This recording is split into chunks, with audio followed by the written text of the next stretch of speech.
been quite a while now since I made an update. So let's look at what's happened. I was pretty ill for the last 3 to 4 months. Situation got pretty dire here at one stage, and we almost looked like having to sell the sim off, but thankfully, I'm not going into any detail, but that's not going to happen now. We've been thrown a bit of a lifeline, so the sim is back in action and chugging away now. So let me go through what's been happening. The main instrument panel, I've now got my, I'll give you a little brief of what's happening out there in a second, but just as an overview, the entire MIP is finished. I'm in the wiring process and also setting up the MCP and the twin epheses, and the conversion from the main instrument panel for the Sysmo items has been a bit challenging. So that is very well underway. Today I'm going to have a 3D printer delivered, and I'll be able to make a lot of the items that I need to finish off the cockpit on the 3D printer. So that poor thing's going to be running flat out for the next couple of weeks, that's for sure. The two items that I am struggling with at the moment are the two little units that go on the end of the main instrument panel there that house the clocks and the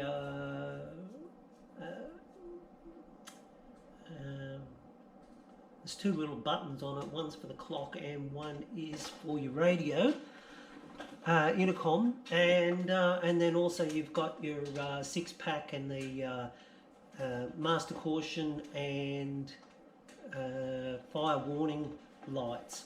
So those little compact units are built away from the top of the MIP there, and I tried building them in wood. We made them out of MDF, but they became very brittle when you had to cut out the insides of them. So I was looking for a different substance to manufacture them from, and then all of a sudden the 3D thing fell into place, and I bought it last week. So I'm going to make those out of 3D now, 3D print them, so that'll be good. And then it's just a matter of finishing off the installation of the MCP ephes and hooking that up, and then the main instrument panel should be completely finished. It can then go back into the sim, and then we can start building up from there. But I decided that it wasn't worth my while to just throw everything back together. I wanted to do an upgrade while I was at it. I mean, on the environment as well as the actual mechanical parts in the sim. So the whole sim out there is getting a complete paint job, new paint job. I'm going to redo the screen, as in repaint the screen. I'm also going to fix up a few little divots that are actually in the screen to make it look more perfect. The projectors, we've been mucking around, we've been looking at fixing the nighttime issues, and those are that when you fly in the nighttime, because of the 3 projectors, you get the overlap either side of the screen. Now, it's not as bad as some guys who are using 2 projectors, because the overlap happens right in the center, whereas with mine, I have the overlap on either side, and it's almost taken up by the actual screen of the interior of the cockpit, but it's still there. And nighttime flying is not an enjoyable thing when you have those distractions there. So it's called Black Offset, actually, and there's some fabulous videos on YouTube, and there's a lot of good information out there. And one of the places where the good information is Fly-Elise, who are the manufacturers of Immersive Display Pro and Immersive Calibration Pro, which are the 2 products which I use and have sworn by for years and years and years. Fabulous company who keep their software up to date all the time and do not charge you for their updates within a certain period, sorry. So yeah, there is a blog on the on the Fly-Elise site, which goes into black offset. And as I said, I've done some research myself, and I found another great little YouTube video that went into it. So we're going to be experimenting with the black offset. I have a fairly good understanding of where we're going to go with it, and again I'm going to do some 3D printing on some material, manufacture some 3D offset blanks, and they go over the edge of the projector lens, and they cut that overlapped portion out, so then you don't have two lots of projection going over the top of one another. So we'll be doing that. So that's another part of the process. At the pedestal, I've been working with the guys from Sismo. Of course, all my stuff now, my entire main instrument panel and the pedestal panel is all Sismo. So, and I must say that I've been extremely happy with Sismo. Sonia, the lady who I've been dealing with all the time, has been absolutely fantastic. I can't say enough about those guys. They're so good. Their shipping is very, very quick. There's never any mucking around with them. So yeah, I've got all of my pedestal radios now. I just need the two ACPs, sorry, they're the two units that I still need, and the actual container itself, the pedestal casing. And they're in the process of manufacturing them at the moment, so as soon as they're available I'll get one of those. So I don't have a radio bay as such at the moment to go back in there, but that's alright because I'm still about a month away from that anyway. So that covers our radio. Then what we've got left is our throttle quadrant. So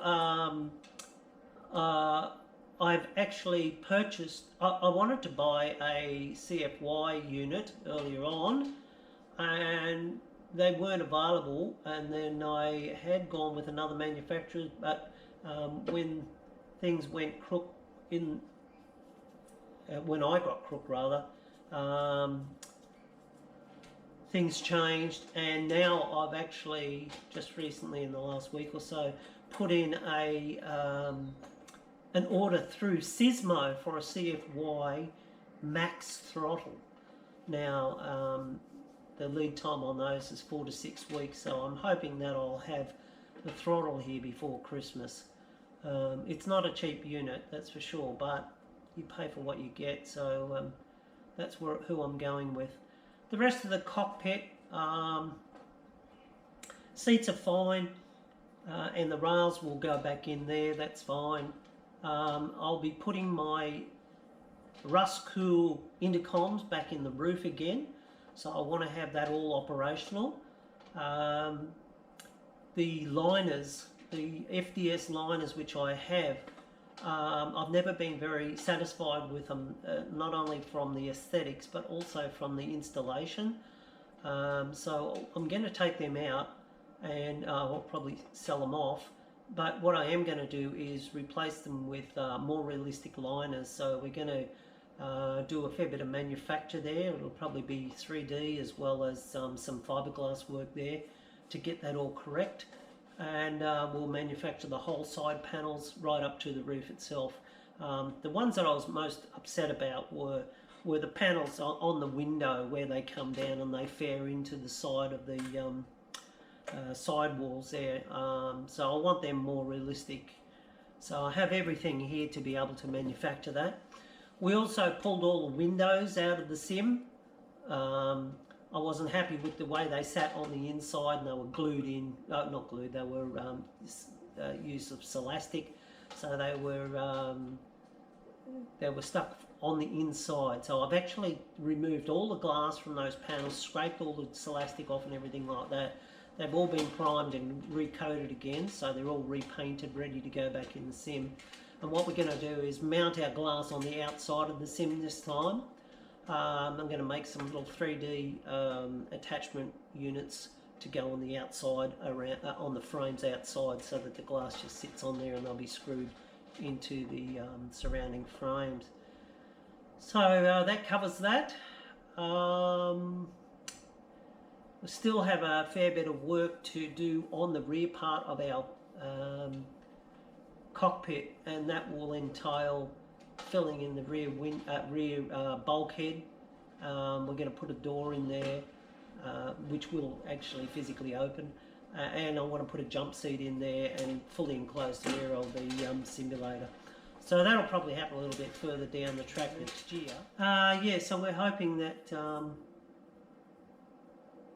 all of the equipment arrives in the next month or so. So I'm hoping that I might be able to have my first flight around about Christmas time. Of course, this is all reliant too on the fact that ProSim release their Mac software in the next month or so. And I do believe that there is Leestead coming up, and might be some releases going on there, so you never know what happens. So we'll just keep our fingers crossed. If they don't come through, well, there's always some other software that I can look at as well, although I don't really want to. Okay, so that's basically the whole wrap up. That's the entire thing in a nutshell, and that's where we're heading for. I do really keep my fingers crossed that I'd like to have this operational by Christmas or the end of December. So that's where we're at. Keep plodding along with everything, and I'll give you a bit of a video rundown now and just show you exactly where we are with various things. So this is an update on the MIP, main instrument panel. I've just about finished off all of my wiring. As you can see, all I have here is backlighting, which has got to go in these 4 little units here, and 2 over here. And all the cables, I ended up remanufacturing IDC cables and cutting them down so they'd fit properly. Everything's been strapped up in the back here. It's looking about as pretty as I can get it at the moment. Still got a little bit more cabling to go, but we're looking pretty good at the moment. This is our GA55 for the flight illusion gauge, which is in the EDC panel, and we'll also look after the compass in the roof as well.